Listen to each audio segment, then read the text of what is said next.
अस्सलामु अलैकुम। हकीम इफ्तिखार तालिब दवाखाना में खुश आमदीद। खुश रहें।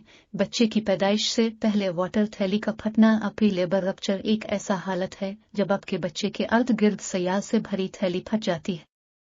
ये आपके लेबर का एक अलामत हो सकता है, लेकिन आपको अपने डॉक्टर या मिडवाइफ को मतला करना चाहिए। वाटर थैली के फटने की अलामात में शामिल हैं एक तेज धड़कन और ऐसा एहसास जो जैसे कि आपने अपनी पतलून में पेशाब कर दिया है, एक मुस्तकिल पानी का रसाव, एक सुस्त ड्रिप जैसा एक रसाव जो तेजी से शुरू होता है और रुक जाता है।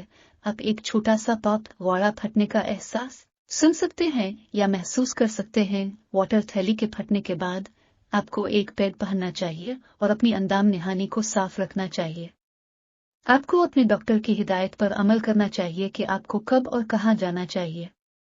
आपको अपने लेबर के दर्दों का भी ख्याल रखना चाहिए और उनकी ताद्दुद और शिद्दत का नोट करना चाहिए। वाटर थैली के फटने का मतलब ये नहीं है कि आपका बच्चा खतरे में है, लेकिन इससे इन्फेक्शन का खतरा बढ़ जाता है। इसलिए आपको अपनी सेहत और बच्चे की हरकतों का खास ख्याल रखना चाहिए। अगर आपको बुखार, खून का बहना, बदबूदार सयाल, बच्चे की हरकतों में कमी या कोई और तशवीशनाक अलामत महसूस हो, तो आपको फौरन अपने डॉक्टर से राब्ता करना चाहिए।